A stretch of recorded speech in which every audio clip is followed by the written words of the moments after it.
Daddy Mac.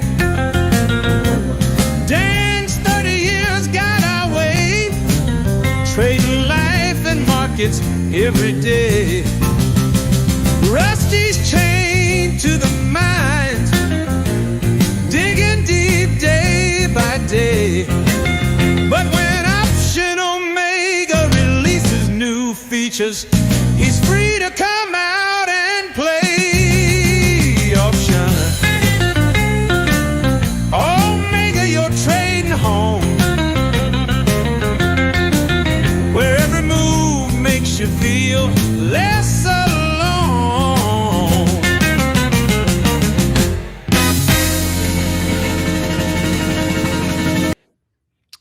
Good morning. How's Dan? How are you, sir? Doing good. Good morning, Matt. Good morning, everybody. Good morning, chat. How's everybody doing this morning? Troy is here, but there's some exciting things going on in Troy's world right now. So he will be appearing momentarily. But soon. Yeah. Dan, how are you doing this morning? Doing good. We've got the it seems like a good part of the U.S. is in the, what would you say, the Antarctic blast. I know Matt's right in the epicenter of cold weather, Indianapolis, and it's, you know, Midwest. So you're getting a little, you want to give a report from ground zero there? Well, it's supposed to be 38 degrees today. Oh, that's so right. I will, and it's turning. That's right. So to our international friends who tune in, I live in the Midwest. It's kind of not really properly named. It should just be called the mid, but I live in the mid of the US, in the middle ish. It's closer to the Mideast than the Midwest, actually. And we get the worst of all weather. So people in either extreme of the US can get weather to one extreme that's worse. We get both extremes. So it can be 100 degrees in the summer, and like it was yesterday, negative 20 wind chill, and those are freedom units, but very hot. Basically, and most of the year unlivable. It, you know, so this is where the economics come in. This part of the country is a relatively affordable place to live. Oh. It's relatively easy. There's not hurricanes. There's not, you know, tsunamis. So we do have, you know, get a tornado here and there, but it's all a trade-off, Dan. It's all a trade-off. I think the Midwest is terribly undervalued in terms of people want to, you know, it's like people want to go warm weather. I get that. And that is absolutely true. Once you leave, you know, once we left Chicago, it's like, there's no way my wife would go back. I mean, it's like the weather, you know, it's like, it's nice to be able to get out most of the year. Right. Yes. And so, you know, as an American, I have often thought the dream setup is simply this: Florida from Thanksgiving to Easter, northern Wisconsin from Easter to Thanksgiving, and get the best of all worlds. Wrong. Here comes Troy with a live update. Troy, I've kept him in the Tennessee 12 months a year. There you go. Shout out Tennessee. Right. Actually, Matt is completely right. Florida is wonderful. And the older I get, the more I appreciate his perspective on that. So, but you do make a good point about, well, Troy, is there any, I don't know if you wanted to give any kind of date of festivities going on, or it is my birthday today. Oh, I did not know. Happy birthday, Troy. That's wonderful. So I went to Momo's house, my grandma's house again. And I opened the door. She said, "Come in quick. I need your help." And now my grandma's older. She can barely see, but somehow in her spryness, she caught a mouse under a container of some sorts. So she needed help getting the mouse out of the house. And we did that. We've removed the mouse now. The mouse is in a wonderful place. I mean, many people have said that where the mouse has gone is better, you know. And before you have any ideas, did Troy stomp on the mouse? The mouse is alive. Good. The mouse is basically in Mar-a-Lago. I mean, it's an upgrade where he went. So Anyway, I've heard a lot of Zeus books, Mouse in the House, and a lot of those. Yeah, classic Books. Yeah. Yeah, it was a baby mouse. You know, it's what's funny is like you have some sort of like, at least I do, internal idea of like, we want to keep baby mouse alive. Now, if I say that I've killed plenty of baby mouses, so don't get the wrong ideas about Troy here. That if we catch a live baby mouse and there's a way to remove it, I'll try to remove it. You see a rat, Different ball game. Oh, you shoot With it. the shotgun, the you ammunition. Yeah. Yeah. So anyway, we're here. It is a clean, also shout out my grandma's house. It's a very clean space. It's just winter time. And so it's gotten cold, so they got it in there. But don't make no mistakes. We're not living in a now, Troy, is there anything I just want to, Matt made a comment, and I just want to give you a chance as a representative of Tennessee to defend it a little bit. And Matt made some good points. He said in Indianapolis or the Midwest, which I totally agree, there are some advantages, right? It's more affordable. There are less, I would say, being in the Midwest, you don't have the hurricanes. There are less critters to deal with. Anything you'd like to say about that? I think that's accurate. I mean, I think that's completely fair. Midwest seems very American to me, and it represents America. But I would just say, like, what does Tennessee? What does the South represent? Well, a couple different things. But man, history lesson here. Here we go. I will say this. I don't know, and this isn't meant to be like a rap battle type situation, but I mean, I would put the ball in Matt's court. Do you guys have a lot of Californians moving to Indianapolis? Way too many. Really? Okay. Yes. To Indianapolis, right? Yes. So maybe we both completely ignorant, and I say this not as an insult, but in that, it's used as an insult, completely ignorant of the housing market. Just do not understand. They think they come here and they're like, oh, houses are cheaper, and they are. And then despite that, still seem to mess, like that's one of the factors that's kind of messed our housing market up, which our housing market's still normal compared to a lot of places. But yeah. We should do a look one day. This would be riveting content to see like Indianapolis prices, housing prices versus Knoxville housing prices. Like what I mean, we could easily tie in some option modeling with REITs, Troy. I mean, this for sure. Listen. Today in Civil War history, important one. I don't do this every day, but 1860, the war ended in 1865. Mm-hmm. And what a lot of people don't realize is that even though it seemed obvious the Union was going to win, throughout 1864, it was almost a contest of wills. And the North, there was a lot of drama in the North. If the South's path to victory was basically them just outlasting the North. We can do a whole show on this, but important date, because at the end of 1864, related to our discussion, in Tennessee, major battle concluded, Battle of Nashville, crushing defeat for the Confederates. There was a battle in Franklin as well. Battle of Nashville was a significant battle, crushing defeat for the Confederates, and pretty much was their last gasp in Tennessee. So today in Civil War history, just a couple hours down the road from where you are now, Troy. Major implications on this country. And had the Civil War not concluded, would we be talking about SPX today? Wow. Would we? Wow. I can't say we would. Well, answer that. Would we? So if the Battle of Nashville had gone different in 1864, would you be trading options today, chat? Do you think, yes or no? This is the kind of stuff we get into. We use all of our brains here on the OO show. Yeah, well, you'd be trading something. How many years did the Civil War from start to finish did it go?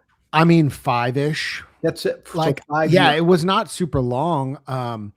I threw out, we deep cleaned our freezer this past weekend, and I threw out some food that was older than that lasted longer than the Confederacy.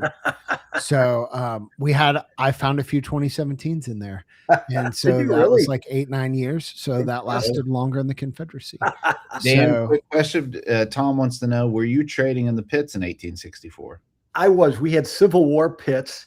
Civil War pits in 1864. We were, different Trading cotton. Union. Yeah, cotton. It was all The wagon wheel futures. Wagon wheels are hot this morning. Oh yeah. Oh yeah. Well, listen, I'm excited about all sorts of. I love trading, and we'll talk more about this next year. It's funny. I think Robinhood launched basically a prediction market. They've had one for a minute. I'm a little confused what they were doing, but basically you can. They're setting up financial things for everything. So it's like, hey, is it Tuesday? 90% says yes. Some people say no. There's a prediction market on this. Yeah. So, European. Yeah, if the Civil War hadn't happened, European options would probably be a lot more liquid. This is what I'm talking about, Zod. They'd probably be a lot more liquid. The Battle of Nashville could have an impact on our discussion today. Yeah, it could. Speaking of, listen, I'm going to save it till I finish it, but man, I'm deep into some Horatio Nelson history right now. Wow. Stuff you don't really think about as an American. I mean, that guy just won battles. It's crazy. Like naval admiral of the greatest navy in the world, the British Navy. And it's funny to me how the British, like, they have the best navy in the world, and they literally have like no other army. Like during this time period, they're so bad at army stuff. But like early 19th century, right? That's what I don't know many times in history that's happened where you have something that's so one-sided, where it's like, hey, if we're in the sea, oh gosh, Steven, I like that. I like that. Listen, dad joke of the year, Steven. Yeah. Hard interruption, Steven. Your dad joke of the year was so good.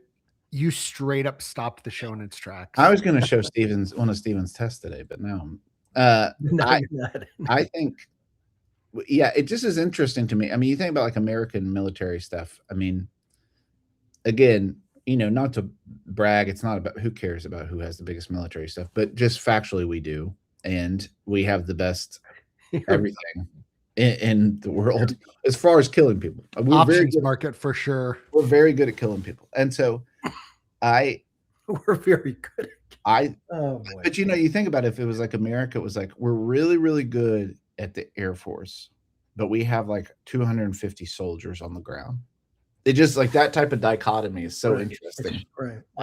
And how they had to, like, basically with Napoleonic Wars, how they had to basically be like, we just have to preemptively strike because we can't even let them get near the channel, And so that it's a very interesting dichotomy. So, all right. Well, speaking of interest in dichotomies, this market was down 30, 40, I think, overnight. Well, so it's confusing. Shout out to the Option Omega Discord who had this discussion, because I get confused when futures are rolling over. I might be the only one, but futures I think are rolling over because ES is showing up 45 points, but it's actually not. It's just futures are rolling over. So, Dan, how did they account for that stuff back in the day? Yeah, we just didn't look at it. That makes that seems. I don't ever remember any big discussions. That was too detailed for most of the people back then. But I mean, it looks like we're just going to open up a little bit red. That's what I saw, like down 4 or 5 points or something. Yeah, we'll see that the market may like the historical context, so it may go up while we're talking. What was the jobs report? Was there a payroll? Non-farm payroll today. I don't know if it came out yet. Maybe it did. Did anybody chat? Anybody? Payrolls rose by 64,000 in November after falling by 105,000 in October. Delayed job numbers show. Translate that. Yeah, I mean, yeah, that. I can't even say it. Yeah. Yeah. What does that mean? Yeah, I mean, I don't. The unemployment rate rose to 4.6, more than expected. So 4.6. I don't remember what the low is. 4.6 doesn't seem. So the rate is 4.6 right now? Yeah. Yeah, based on, I mean, we can do a whole show on how they calculate that number. Yeah. And I mean, they have to do, it's so complicated that they have to calculate a NARM farm, because farm numbers throw everything off. Yeah, farms throw. Right. Yeah. So anyway, we'll see what happens. But we're going to continue on the show this morning and talk about how markets just go up all the time. As someone who, doesn't. I want you to know we're going to look at this show in about 3-4 months, and we're going to say it was the stinking top. This was the top. This is the stinking top. We'll be 3-4 months. VIX will be at 42. We'll be down. I'm just, joking. I know. It is. You may be right. I mean, if you draw one of those vertical channels like this, people do that. We're at the top of the channel. It is, but to me, it's just psychological aspect of it. It's like asking when you have students, and it's just definitely most people, because I think they, correct me if I'm wrong, because most people are looking at the market through the views of an investor, right? So it doesn't, when we're going up like 4 or 5 days in a row, it's like you can pick any stock, anything, and just say, what do you think by the end of the week? If the market's gone up for 3-4 days, it's kind of short-term memory, we're going up. If the market's been going down, we're going down. But because I think they have the view of an investor, whereas I think when you're in trades 1 day or 0 day or 4 or 5 days, in the pit, bringing that, is it okay to bring up the pit twice in one?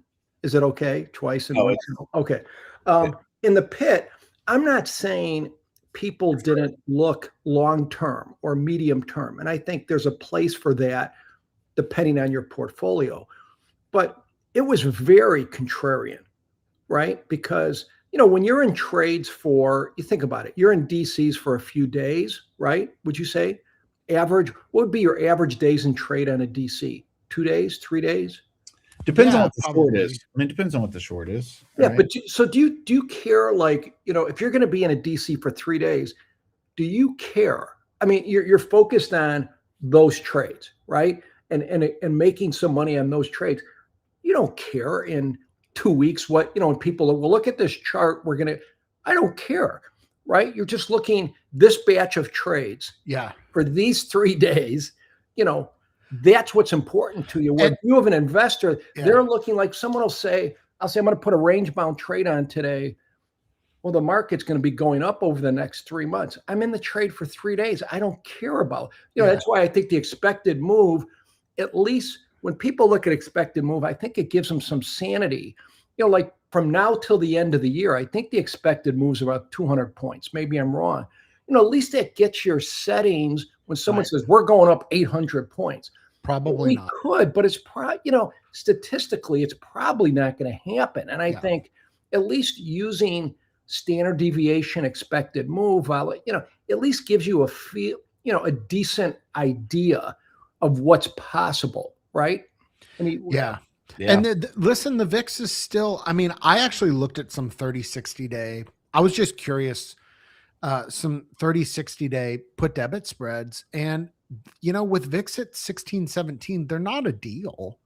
You got to be right about them. So, great point, Dan. Were you looking at put debit spreads for like a hedge, or were you looking for? I was just curious, because we are, we have kind of churned around this area for a while. And we are near the top. I'm not a big, there are people who are good at drawing lines and channels. I'm not one of them, but I follow some people that are. Yeah. And I'm not saying we're going to crash. I don't think that, but I mean, we are kind of hovering around this high upside point in the channel. And it seems like, we won't break out until we break out. And at some point we'll break out. I don't know when it is, but Well, speaking of breaking out, we continue. We looked at a call calendar yesterday. Oh yeah. Shout out, Stephen. Yes. Dad jokes included. We take all of you, Stephen. We take the dad jokes. We take the great testing. We take all of it. I give you the R644-1B. Now, Stephen, if you could put in the chat your naming mechanism, I would love to know what, just how you name that. Because I'm always interested in this because people have full systems. People have full systems in Option Mega of how they name stuff. So I'm impressed with this. What he did is he opened this at 11, right? It's one contract, and it's any gap up. like basically any gap up. Matt, that gap of a min zero can confuse people, but like what are we trying to accomplish with that?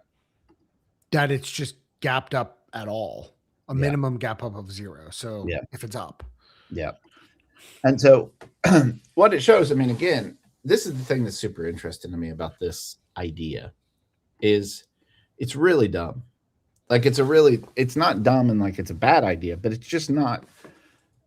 Market goes up, right? And so what are you doing in this sense? Like you obviously are, let me just do this real quick just to show you. You obviously are buying your long deltas, right? Your long deltas. But one of the things that's interesting about it is your long delta while being long Vega. And that's something kind of unique, right? And Dan, I mean, can you speak to the Vega a little bit? Like, are you really long Vega if you're just long deltas? How does this work, you know? Yeah, I mean, it's you know, in the world of options, I think you have a couple general principles with the Greeks, right? Long delta, long Vega, short delta, short Vega. Just as a general guideline, doesn't mean you always have to do that. So the concept is your most important Greeks are delta and Vega, right? I mean, gamma goes with delta, but if you're long delta, you know, in this trade, long delta, long Vega is like all the instrument panel things in the airplane are saying we're good to go, right? Long delta, long Vega on the upside means if the market goes up, you're benefiting from long delta, number one. Number two, if the market goes up, generally, volatility will go down. And so if the long Vega, right, you should, even on this trade, you won't benefit from volatility going down, but the idea is that the long delta will offset it a little bit. So versus, you know, if you're short delta, long Vega on a calendar and we go up, price move is affecting you negatively, volatilities, it's not a good day, right? Generally. So I think this is good. This is a good from the Greeks, Troy. Mm-hmm. Greeks. It's a catch-22 because to your point, like let's say you go down to 600 here. That's right. Just to look, right? Okay. And let's say it just started, right? So you're down a little bit.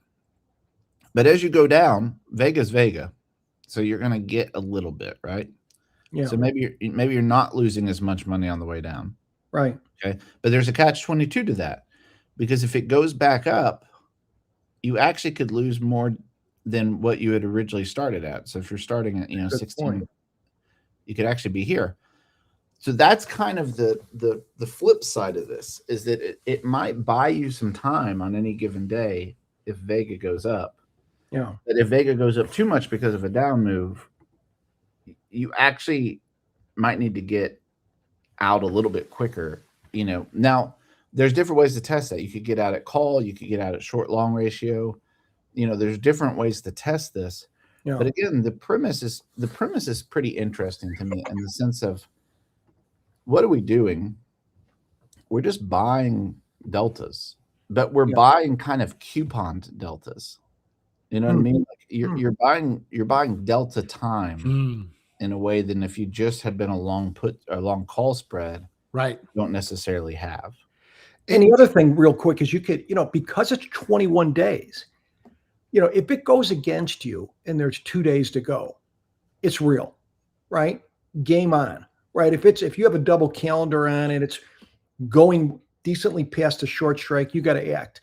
When you're with a 21-day calendar, honestly, because you're looking, even if we have 3 days down and you're down pretty good, you've got time. Generally, you're going to get a chance to recoup some, right? Unless you just pick that one time where we're going down 10%.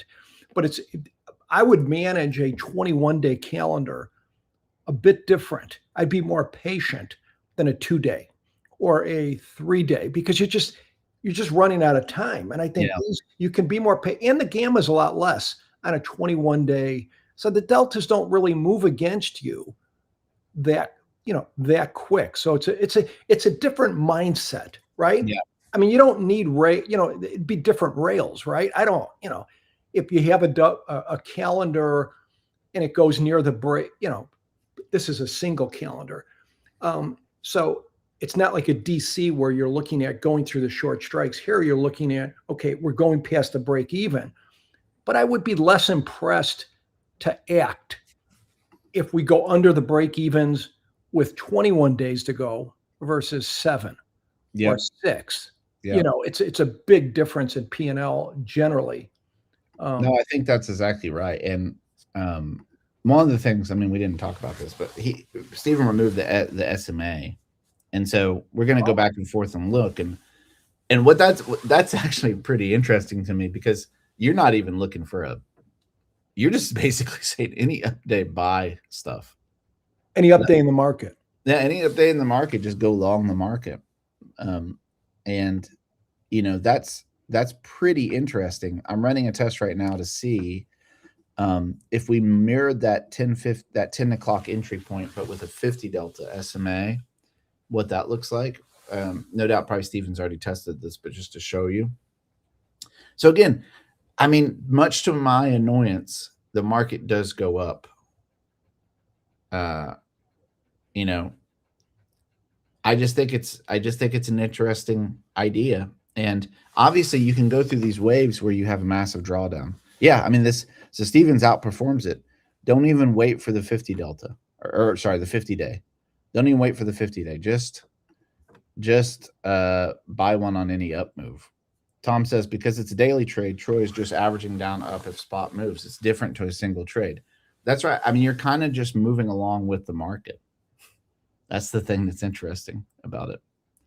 It seems very simple, but very makes sense. Emotionally, it can be hard because, like we said the other day, like you'll have periods of clustered losses. Yeah, one thing that I have done and would like to get back to in the new year is on a back test like this. Look at doing it as a double calendar with leg groups, and instead of running it as a double calendar, essentially run it as 2 singles. Like, manage them separately, because there's so many tools to manage the exits and the rails in OO that it's super interesting to me. And when I look at a back test like this, my thought is, man, I need to spend some time making it a double, but trading it like 2 singles. I absolutely love that. I mean, absolutely love that idea because it makes so much sense. Yeah. And with these longer term ones, I've done it. I've had back tests that I've done like that, short-term ones, but it almost seems like the longer ones would benefit a little bit more. The slower movement, the slower everything, the slower gamma, the slower theta, slower vega even. I think it actually gives some interesting opportunities. I know my guess is if you just straight up make it a double, it's going to be worse, but that's correct. You can also set them up to do different things. Yeah, that's kind of where I'm going. Well, we'll play around with it. And that'll be off Wednesday, but Thursday maybe we'll play around with that idea of a double calendar, and see about the leg groups. But listen, I'm kind of taking the opposite, and I appreciate that. I love it because I think it's interesting, the idea of saying, like, I know most of my DCs. There's the tint of death, but I know a lot of my DCs got stopped out this year on the put side.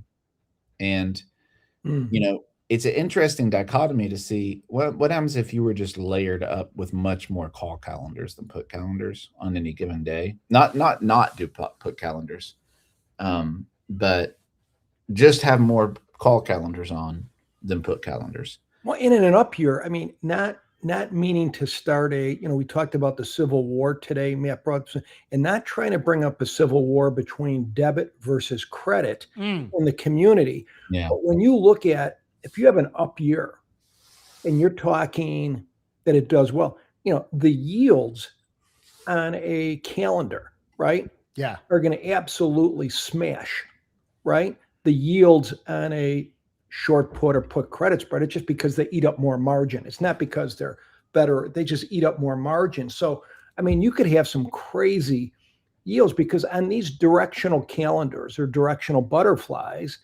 right? It is, I mean, one of the things is the yields, it's not unusual. I mean, you get in double calendars. You're going to crank. Let me ask a straightforward question to both of you double calendar aficionados.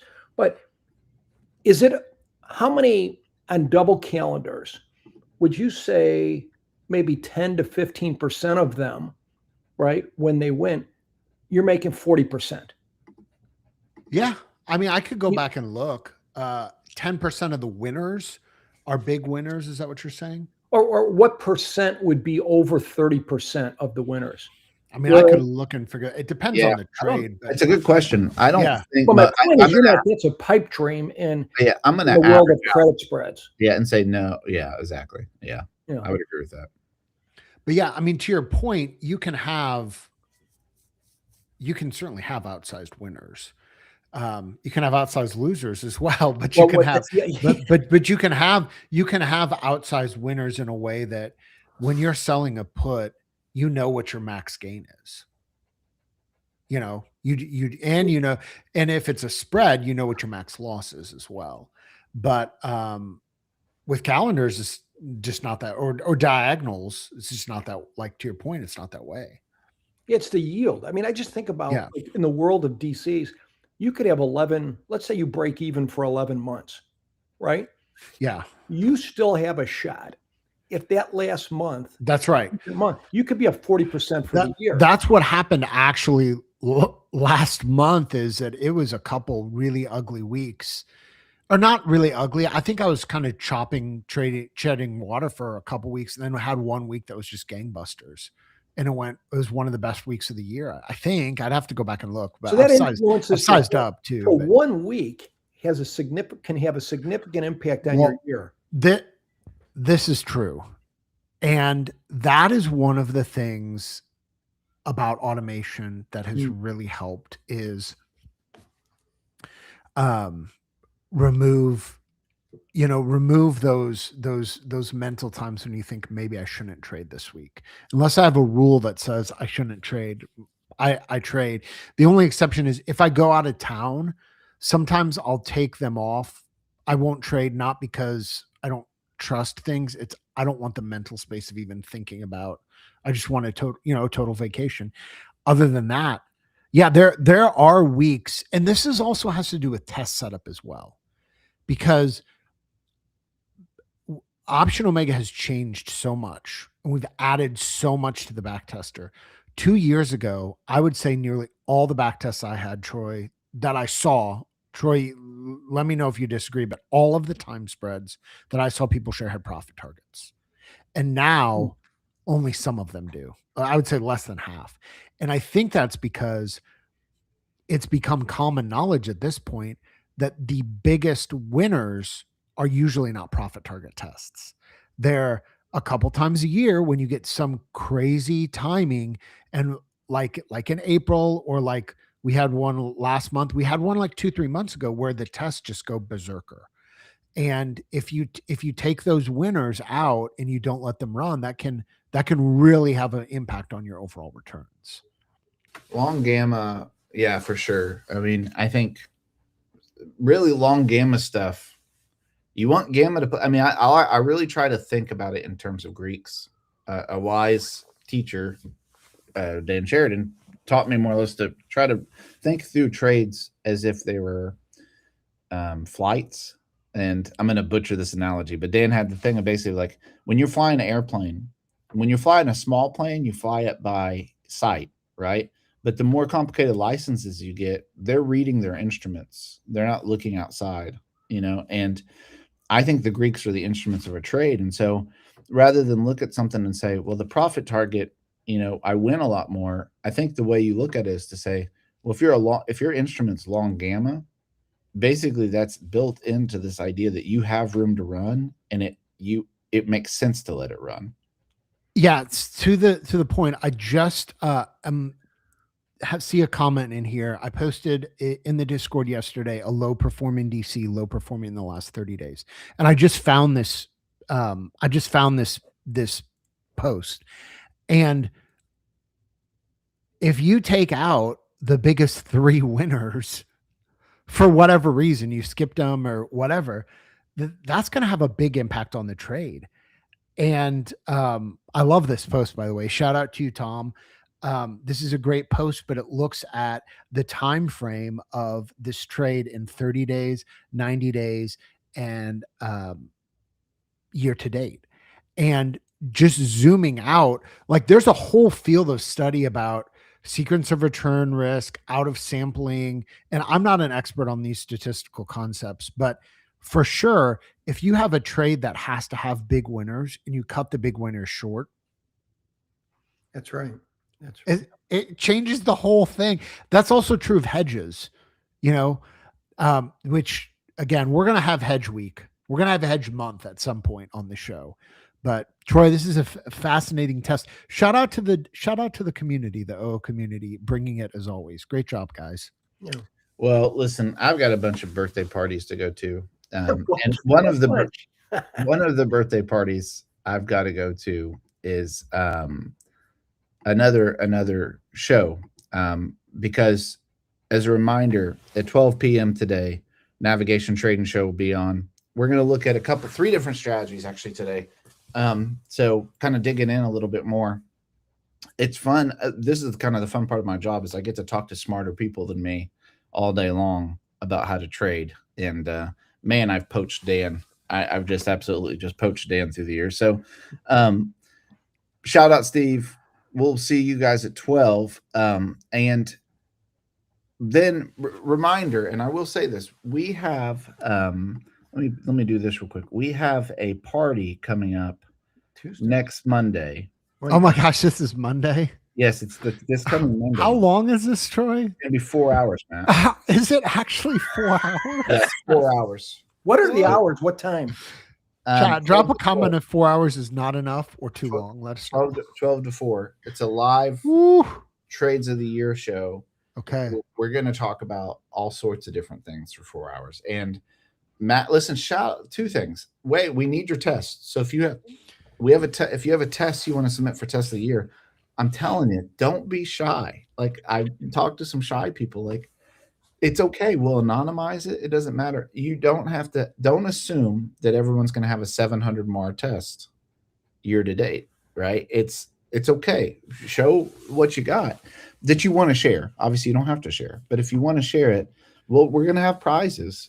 And I think it's worth putting it out there for that. 2, it's 4 hours and you're going to want Matt to sing something or play something. And so if you want to see Matt play or sing something. You don't need to see this. I mean, maybe a medley of songs. I mean, let me just throw it out there. People say, well, Troy's being mean to Matt because maybe Matt doesn't like to play music like that. Matt, how many guitars do you have right now? I have a lot. Okay, thank you. I play in public several times a month. Yes, you do. But and so just not on this show. Yeah. Separate these worlds. These domains are coming together. Maybe I can pre-record something. That's what I'm doing, Matt. I'll consider that. I'm pre-recording some Christmas songs. So we're going to have fun. And, because here's the thing. If you pre-record them, you don't have to worry about the changing costumes, the time. That's true. I need to find my that is outfit. tough for the costume. My Santa outfit. I didn't think of that, Troy. We took the kids. There was a special needs show in Pigeon Forge. Shout out Comedy Barn. In Pigeon Forge, Tennessee. We went to that Sunday. They did a show for special needs kids, and it's a great show. They do a great job.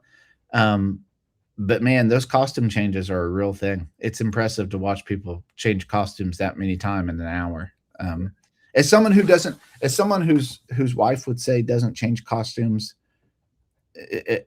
for days at a time, I'm there. It's very impressive to have for people who change that often. I mean, listen, why? Look, the pants don't look. There's levels to stink. That's the way I look at it. And the pants, you need the pants to get to like a level 3 or level 4 before they. And what happened to me is like because I smoke cigars, I lost my sense of smell. So really, my level 3 is like a level 18 in reality, and I recognize that. But anyway, all right, guys, listen. Have a great trading day. We'll see you at noon on the Navigation Trading Show. Have a good one. Talk to you soon. Bye.